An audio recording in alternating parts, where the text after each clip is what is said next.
Daily Beast with an interesting article about how people who worked on the Bernie Sanders campaign in the general election tried to help Hillary Clinton, but Clinton's team wouldn't have any of it. Really interesting. So hear them out on this. The reporter writes, in the final months of the brutal and chaotic 2016 campaign, there were plenty of Democratic activists freaking out about Wisconsin, Michigan, and Pennsylvania, the three states that ultimately cost the Democrats the White House, and Clinton's fatal shortcomings there. Many of them were envoys of the Sanders camp who wanted to help fix those problems. Now let's find out if the Clinton team wanted to hear from the Sanders team who was trying to help them. Well, we're going to go to Nomiki Konst here. She was one of the top surrogates for Bernie Sanders. And they explain here, she was saying, we were saying that we are offering our help. Nobody wanted President Donald Trump. She noted that the Bernie World side was offering Clinton's team their plans, strategy memos, lists of hardened state organizers, timelines, data, the works to win over certain voters in areas Hillary Clinton ultimately lost, but where Sanders had won during the primary. So they're not coming and saying, hey, listen to us because you need to appease us. They're saying, how can we help? Nobody wants President Trump. And what was the reaction? Well, Nomiki explains, they fucking ignored us on all these battleground states while we were sounding the alarm for months. She goes on to say, we kept saying to each other like, what the fuck? Why are they just blowing us off? They need these voters more than anybody. See, this is what they couldn't understand, the Clinton team. I had the same interaction with them. You need progressive voters. Oh, now you want something else. No, I don't want anything. The only thing I want is that for the clown Donald Trump not to be president. The primary's over. Oh, okay, so you want us to appease you more. Oh, for Christ's sake. Okay, you're going to lose. Your arrogance is stunning. No, we got this thing figured out. Now, to give you a sense of how much they didn't get it, the Clinton camp had a position called their Progressive Outreach Coordinator. Now, if you're a real progressive, do you need a progressive outreach coordinator? Wouldn't that be your entire campaign? They were never real progressives. They needed to do outreach to progressives because they didn't have any in the House. In fact, their progressive outreach coordinator came after the primaries from Bernie's team.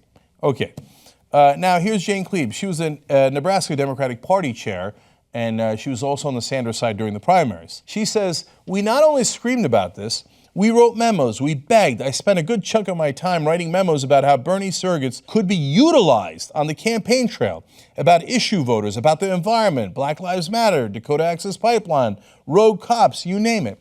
But you see, Jane, they were never going to do that because they don't agree with you. The Clinton camp, when you told them, hey, let's talk about rogue cops, they're like, oh, wait, that's dangerous. What do our pollsters say? I don't want to offend anyone. If you say, let's talk about the Dakota Access Pipeline, they're like, no.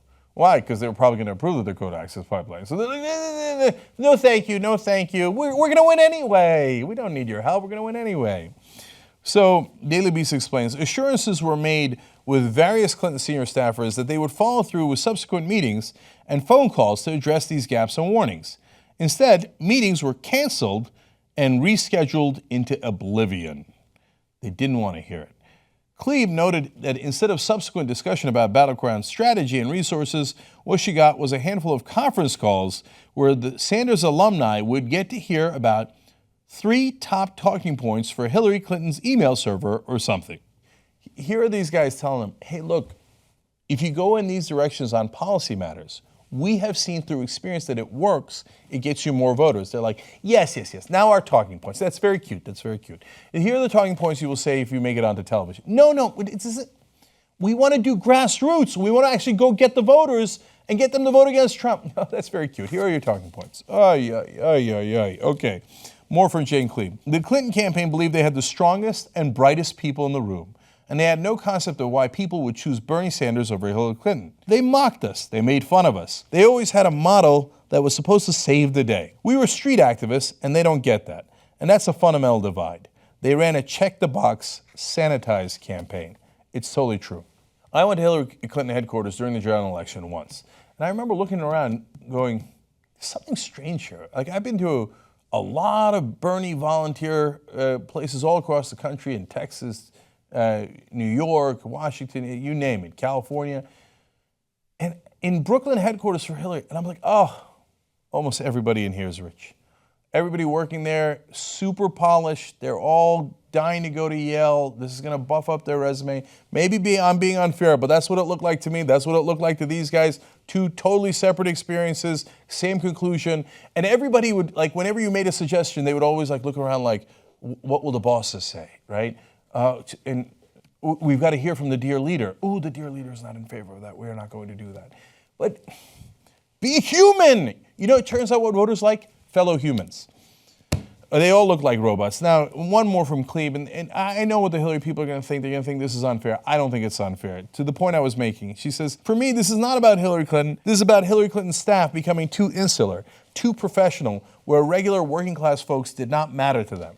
She had too many people on her campaign wearing Prada, going into poster meetings, not enough of us. It seemed to me that when they talked to progressives, including me, they wanted to think about it. How do I get your audience? How do I get the Bernie Sanders supporters? And what I would say, and apparently what these guys said, is through the issues.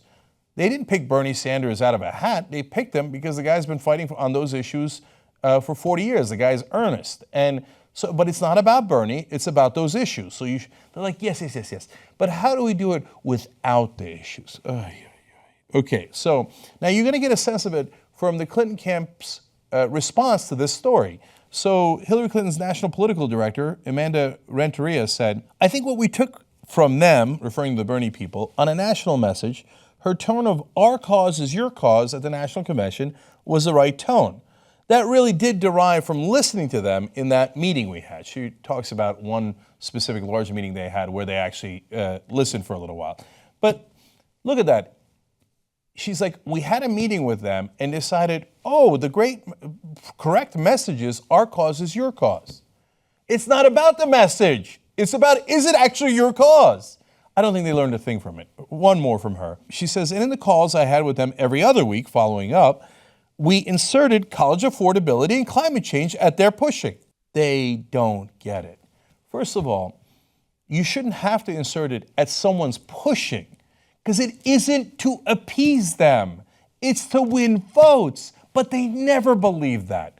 They believe, no, we've got these super fancy pollsters that we pay a lot of money for, and we're going to do cute little gimmicks here, and we're going to be super polished, and we're all going to wear the right clothes, and then we're going to go out there and tell these people these scripted talking points, and, let's talk about messaging a little bit, and we'll insert some things here to make you happy.